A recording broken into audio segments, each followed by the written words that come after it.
I'm sure the majority of you out there would know who Mr. Beast is, and maybe some of you have even been in touch with the drama that he's found himself in recently. There's been so much that has come out that most people don't even know what to believe is fact or what to believe is fabrication. So it sparked an idea for me to have a new series on my channel called Fact or Fabrication. I know, genius, right? In this series, we're going to take a look at allegations surrounding any story and sift through those pesky allegations to discover if what's being said has any merit to it. Ever since I started this channel, I've been on the quest for one thing: the truth. Set your feelings aside about any one creator for a second and look at one cold hard truth. Not everything you hear on the internet is true. Shocker, I know. This way, you, the audience, have an easy place to come to find out what's what in the world of internet stories in a nicely easy to understand package. Anyway, enough delay. Let's get right into this Mr. Beast drama on our first episode of Fact or Fabrication.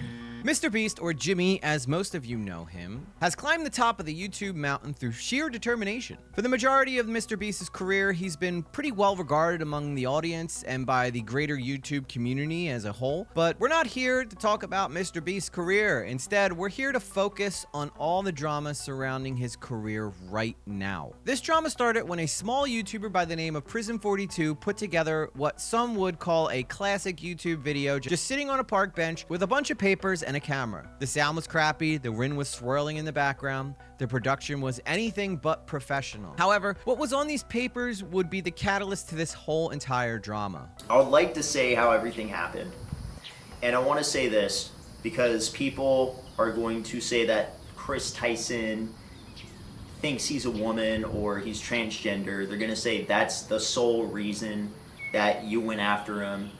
I'm going to say this right now, that's not true. That's not true at all. The allegations laid out by Prism were that Ava Chris Tyson, Jimmy's best friend, had been messaging inappropriate things to a group of minors in a Discord. But was this initial allegation true? Well, this would be indeed fact. Ava Chris Tyson had been sending inappropriate things to minors through Discord, including a picture of himself pretending to pleasure himself in front of the American flag with the title "Coming for America." This was clearly a joke that most normal adults wouldn't be sending to minors. Ava also made jokes talking about nudes with minors, and to be honest, I could go on, but my goal here isn't to cover every single piece of evidence out there. It's simply to cover whether or not the allegations have any merit. And unfortunately, this one does. Another allegation is that Ava was a fan of the artist Shadman, who was an internet artist known for drawing lolly. If you're not familiar with lolly, that's probably a good thing. You see, because lolly is a form of animation depicting childlike characters in sexual situations. Fans of this type of anime have been usually ridiculed by the internet for obvious reasons. I don't even know if you're a lollygooner. Are you a lollygooner? Are you a lollygooner? Yes or no? Yes. No! Bro, wait! What?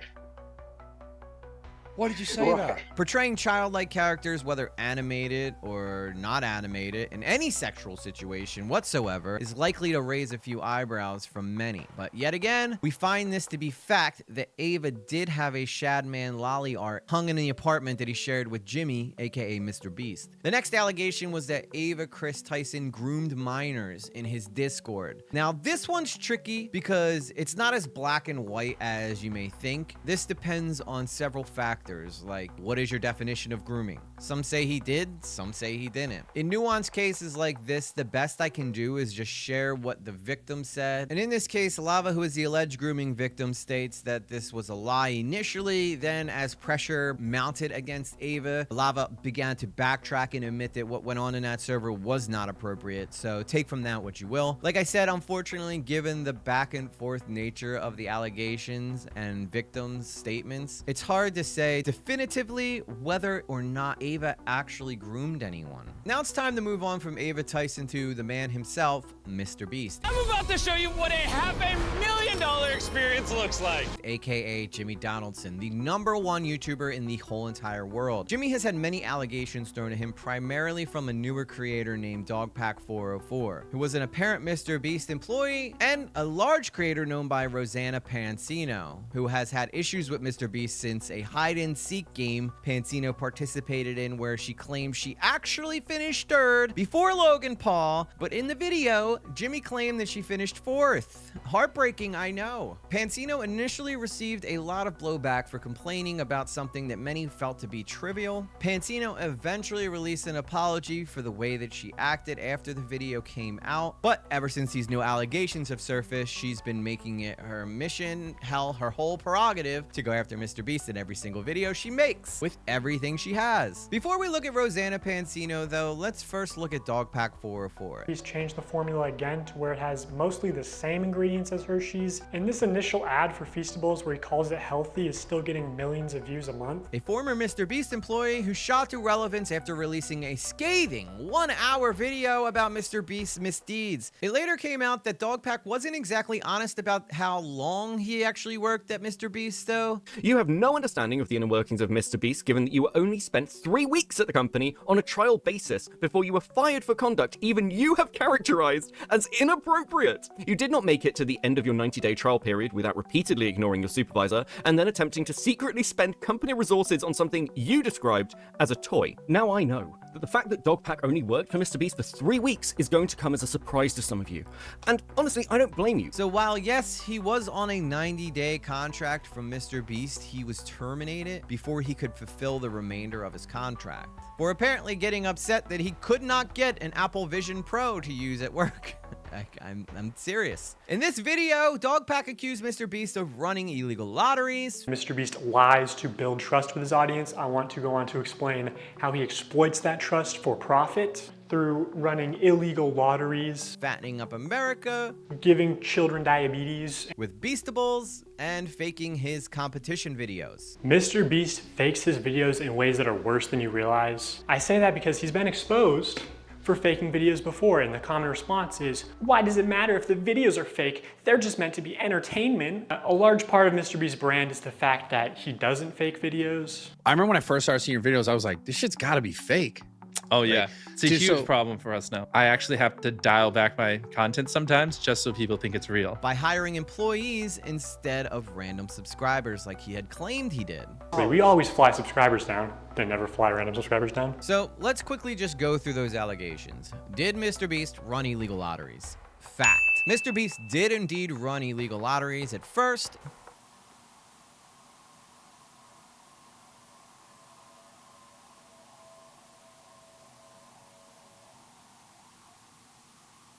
But then eventually he must have talked to a lawyer or something because he realized that what he was doing wasn't kosher. But it does look like a purchase was required and there was no free way to enter. So in some jurisdictions, Mr. Beast probably would have been running an illegal lottery. And if true, he probably wouldn't be alone. This was frankly pretty common on YouTube back in the day. And it's also common for YouTubers to get legal advice later after they become more successful. Remember kids, talk to your lawyer early and often. We can often save you a ton of headache in the future. And then switched it to be more legal, I guess. I don't know, it's very complex stuff, but if you want to dive more into it, Legal Eagle put out a great video that I will attach into the description of this video. Did Mr. Beast give America diabetes with Beastables? Well, duh. Fact. Chocolate is chocolate and not a health food last time I checked. But most of us already knew that. Damn, is chocolate still tasty? Some added that Dogpack probably didn't even need to add this part to the video since most people know from a very young age that candy isn't exactly good for you. Did Mr. Beast hire employees for his challenges and not subscribers? This is fabrication. While yes, Mr. Beast did put employees in his videos, he does include random subscribers in there as well. Dogpack's example for this was 100 guys versus 100 girls. There he points out that some employees and Jimmy's girlfriend at the time are making appearances is in the video, but it turns out that due to some of the contestants having COVID, they were not able to participate, and Jimmy had to have some people he knew step in last second. Let's look at this video. Not only were the results of this video completely scripted, but the contestants are not random subscribers. So many people had jobs. Oh, that contestant had to get out for her job? I guess you forgot she's your hiring manager. I actually recognize a lot of people in this video, including Jimmy's own girlfriend. Chucky Appleby acknowledged that some of the players were friends or employees. Quote, the employees in the video were there to fill in for people who tested positive for COVID last minute right before filming. Now, arguably, you might conclude that if the video makes it appear that every contestant is random, and it turns out that that's not the case, then it makes it more likely that the outcome is rigged in their favor. Are we really surprised by this though? 100 girls versus 100 guys, that's 200 people. I'm sure it was easier and more cost effective than going out and finding random 200 people to fly in. Dogpack also shows an example of where Mr. Beast is selling signed merch, and in this live stream you see one of Jimmy's employees clearly sign MB, which stands for Mr. Beast. Signed by Mr. Beast and crew, but the description says it's signed by a member of the Mr. Beast crew, and it doesn't say anywhere that other members will sign MB, deceiving people into believing it was signed by Mr. Beast. So here's a clip of Tyler forging, or not, maybe not forging, using Mr. Beast's signature. So Tyler signs MB, which is Mr. Beast's signature. Then he covers it, signs his own initials, TC, smirks, looks around, and then quickly slides the shirt away. Could you make it any more obvious? So that would make this allegation true from Dogpack as well. Dogpack also alleges that Mr. Beast faked his videos. This is, in my opinion, fabrication. While Jimmy may fake certain aspects of his videos, like adding CGI to up the entertainment value in them. More than $1, so I'm gonna throw the pyramids up in post. Yo! Yeah, it's beautiful. Dogpack's very next video, he interviewed Jake Weddle, a failed stand-up comic that confirms that Jimmy painfully keeps his videos real, almost to the point where Jake Weddle is still complaining to it this day. This would lead us to our next accusation from Dogpack, which is that Mr. Beast committed war crimes against Jake Weddle due to his solitary confinement video. Disturbing allegations in a sit-down interview with Dawson. Like, I mean, we're talking about allegations like Jimmy knowingly hiring a registered sex offender, also allegations about what's been described as war crime level torture. Because in 2021, Jimmy's team, they called Jake back for a video. And the idea there was 100 days in solitary confinement. Also notably, he said the lights never shut off despite him making requests as well as complaints that he couldn't sleep. They're not turning the lights off. He goes, what? That's a war crime. We're not allowed to do that to terrorists. So, is Mr. Beast a war criminal? Fabrication. Jake Weddle had the entire crew on hand to keep track of him, and Jake was not being held against his will, and had the power to leave anytime he wanted to. Personally, I think this is the silliest accusation of all. Jake Weddle would go on to receive $50,000 from Mr. Beast, who offered Weddle the rest of the prize money after he found out how upset he was, which would have been $150,000 in cash. Oh my God, does anybody have a quiet car? Luckily for Jake, though, he walked away with $100,000 thanks to his efforts. He was never a prisoner. He had the power to leave at any time he wanted to. But Jake said no because he didn't want to look like a sellout, I guess. He fails to see how truly blessed he's been in life to even be in these positions to receive money like this in the first place. It's hard to feel sorry for a guy who just seems to keep getting massive amounts of money for literally doing nothing. Dogpack has also gone on to say that Mr. Beast is the Antichrist in a now deleted video. Yeah. I'm not even gonna answer that one. I think it's safe to say there's no way to prove he is or isn't the Antichrist. For all I know, he could be. But I'm leaning towards fabrication on this one. I think Dogpack's lack of sleep may have influenced that claim. Or drugs, or drinking, or Rosanna Pansino. I don't know, it's hard to tell. Now let's move on to the next allegation. Did Mr. Beast indeed go on to hire a sex offender at Mr. Beast? This would be fact. Mr. Beast hired a sex offender who goes by the name Delaware, and it would appear Mr. Beast was aware of this, considering Mr. Beast put Delaware in a mask when he appeared in a video. Now, I don't know about you, but there would be a pretty evident reason why Mr. Beast would not want this guy being seen, and it doesn't take a genius to figure that out, because he knew that this guy probably had a bad history. Dogpack has also accused Mr. Beast CEO James Warren of being a domestic abuser. This again is fabrication. No proof has ever come forward about CEO James Warren having domestic abused anyone in his record. So where did Dogpack get this info then? Did he just make it up? Did he ask a magic 8-ball? Close. He heard it from a guy who heard it from another guy. I heard that he's very aggressive. I've heard him referred to as a psychopath who screams at people and hits his girlfriends.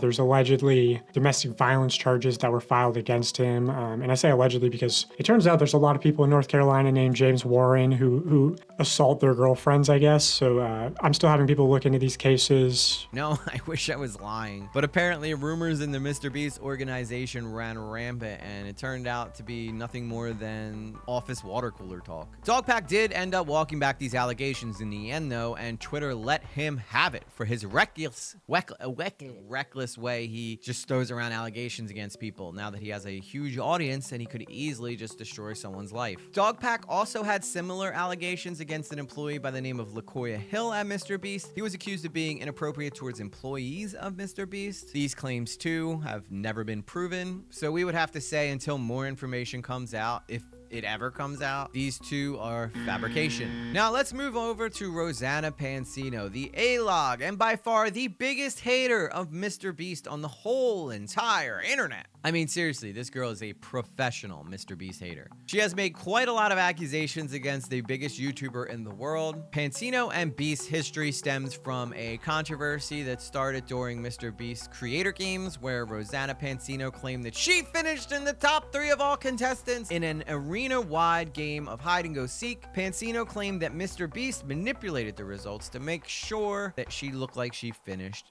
4th and not 3rd. Pansino said that she felt betrayed by Beast because she felt really bad about where she placed because she had a lot of confidence that she gained after finishing 3rd, as though being like a very tiny midget didn't give you an advantage already. And having it torn away from her in the end, only to be awarded to Logan Paul, instead left her reeling. Even though Rosanna Pansino originally faced a lot of criticism during this time, she eventually released an apology to Mr. Beast for causing such an issue around something as trivial as hide-and-go-seek. Since then, though, obviously her opinions have changed, as she has been by far the loudest, and I mean loudest, voice of opposition to Mr. Beast since this whole drama began. So let's break down exactly what Rosanna has claimed against Jimmy and figure out what's real and what isn't. Rosanna accused Mr. Beast, Logan Paul, and KSI's new project Lunchly of having a major issue with mold. This is indeed fact, as many other online creators have reported experiencing the same thing. I mean, after all, even Logan Paul and KSI have acknowledged the issue on an episode of Logan Paul's Impulsive podcast, saying, I'm sure when Rosanna found it, she was probably like, yes! By the way, I love Rosanna, man. You know, it's... Oh, do I want to say this? I actually had like a low-key crush on her. That's insane. Yeah. Now she's talking shit about your company. That's crazy. So it's kind of weird. How the tables have turned. Yeah. But, I mean, yeah, she can do her thing, man. Let her do it. Yeah, like I like my cheese moldy, bro. Yo! When she saw that, she must have been jumping, bro. She must have been like, Yo. yes! Yo, Roseanne. Yes! Oh my God! Bro, a lot of people didn't really like the way that they joked about it because after all, kids are going to be eating those products, and to have mold in it is just unacceptable. I mean, seriously, get it together, fellas. How hard is it to make sure your cheese ain't moldy? Rosanna Pansino has also accused Mr. Beast of shady crypto dealings that has essentially led his audience to buy into products that would leave them financially vulnerable. This too is actually fact. Mudahar of Some Ordinary Gamers released a video documenting Mr. Beast's history in crypto, and let's just say there's more than enough in this video to prove Mr. Beast has been shady as hell in the crypto market. I actually think Mr. Beast might be one of the most successful shady dudes in crypto, allegedly. Of course, as you can see over here, this is a wallet that allegedly belongs to Mr. Beast. How do we prove Mr. Beast is actually that specific account? Mr. Beast doxed himself back in 2021. The more you go down into it, another thing actually ended up getting revealed. I think the odds of this account, not being Mr. Beast are pretty low. And simply because Mr. Beast has been accused of insider trading, pumping and dumping, and some serious financial, claims. So I would think that if this was fake, Mr. Beast or somebody on his team would come out and be like, no, this is bullshit. It's totally not us. It's nonsense, which I haven't seen so far. What I've learned following this Mr. Beast stuff and this crypto stuff in general is that when it comes to influencers like Mr. Beast, I really think the veneer has kind of like fallen off. You know, somebody who I actually did respect in the sphere of YouTube is somebody that was, you know, actually turning this into a pretty awesome business. To see Mr. Beast, you know, involved in some of the shadiest things, that I'm not even gonna get into the other stuff we've looked in the past with, you know, things like the questionable hiring practices where, you know, actual people on a sex offender registry apparently seemingly worked at the company. The lunchly mold again, because goddamn, that's disgusting. You know what? I don't want to think about that anymore. I want to think about eating moldy shit. The most important thing in our entire industry is the relationship we have with our audience. So far, there has never been a cryptocurrency that I have seen in this space, and I've been working in this space for years now, like a long time. I have never seen anything actually benefit the audience. I've only ever seen the audience being predated on, used and abused by influencers like these guys. And Mr. Beast, you know, based on this report, you know, if it's completely true and it's completely kosher, probably profited the most out of any other influencer in the space off of these shitty crypto deals. He's somebody that literally will promote this crypto nonsense, bring the audience in, and through, you know, these, you know, off-site methods, you know, whether it be moving money through different accounts, ultimately it all ends up enriching the guy even more. And again, it's always going to be at the cost of his audience. Rosanna Pansino and Dogpack have accused Mr. Beast of fabricating his philanthropy in videos where Mr. Beast rebuilt a hospital and installed wells for a small village internationally. They say that's fake. Picture in the media where it's all just like poor villages with no technology. But really the most damning thing against Mr. Beast is that he has faked parts of his philanthropy videos in a way where he's making it look like they did more than they actually did. Here's one where he claimed to build 100 wells, but in multiple shots you see the same wells listed as different wells. Well 29 and 67 were the same. He also said he built a bunch of wells in Kenya, but then showed wells that were clearly built in Zimbabwe. Ro, I'll show you this clip. Okay. And I want you to try to find out what's wrong with it. All right. A few months ago, at the very top of a 9,000-foot mountain in a remote part of Nepal, this hospital looked like this. That looks CGI. Really? That looks fake. So this too would be fabrication. I realize that Mr. Beast using CGI could mean to some people that he was faking his videos, but in my opinion, the important thing here is whether or not Mr. Beast helped the way he claimed he did. And by all accounts, if you look up articles and stuff, it appears that the area that he helped really needed it. So that's what's important to me. Next, let's take a look at the most prominent claim Rosanna Pansino has recently said, and that's that the official Mr. Beast group chat from Telegram was used to share CP among other degenerate images. Rosanna going so far as to say she reported this chat to the FBI. Here. So Ava Tyson sends a photo of a young-looking girl in a sheer top. Ivanka Trump when she was 13. How the hell could Jimmy say he doesn't know about his best friend when he's posting this in the chat with him? This claim is fabrication. Thanks to some information discovered by YouTuber Nicholas Deorio, he was able to discover that while the chat started off as a meme chat that shared pretty regrettable material, but once the chat became officially associated with the Mr. Beast company, no memes or inappropriate images were shared after that. He also pointed out that anyone who was not an employee of Mr. Beast at the time was removed from the chat. And any employee that was added after that didn't have the ability to scroll up, which means anyone who joined the chat after the date it became official to Mr. Beast would have no knowledge of what took place in that chat before they got there. In fact, the chat had barely been used as a Mr. Beast chat when it was a Mr. Beast chat. I couldn't imagine what's even on those other chats. Hey guys, it's Ro. So new update, thousands of leaked messages from an official Mr. Beast work chat. These are all just their work chats from 2020 to about 2021. One message even allegedly contains an explicit photo of a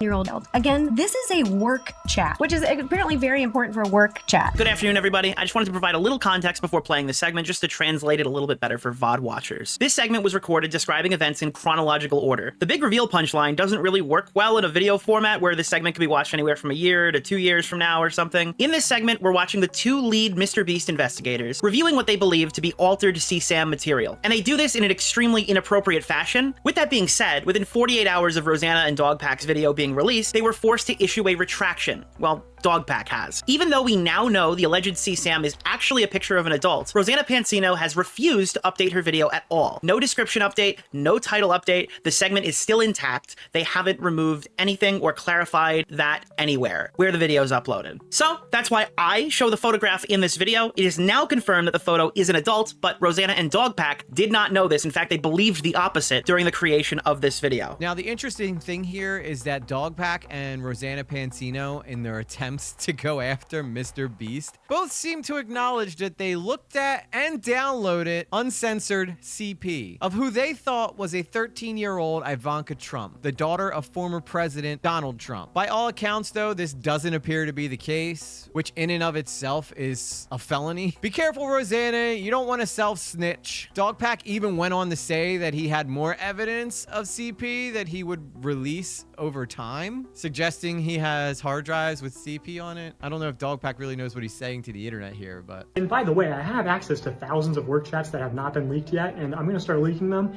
and one of them contains alleged CP. But that sounds a lot like distribution. Again, another felony. Luckily, though, it appears that the images shared was of an 18-year-old girl, thank God. Anyway, I hope this video helped give an insight to many of you who have been following along to this drama, or those of you who may be finding it for the very first time. Remember, regardless of which side of the line you find yourself on in this drama, keep in mind your ability to determine where your morals really are is in the accuracy of the information being reported. If someone is reporting false information to you, it may form an opinion that is not accurate to what you might actually believe. Most of us would be disgusted to learn of the imagery being shared in those chats and would be quick to condemn the Mr. Beast organization. But when you find out that all of those images came before the chat was officially associated with the Mr. Beast brand, and that after it became utilized as a company asset, not only were no images shared, but they hardly used it at all, once you learn these important details, things might not look the same as they were sold to you.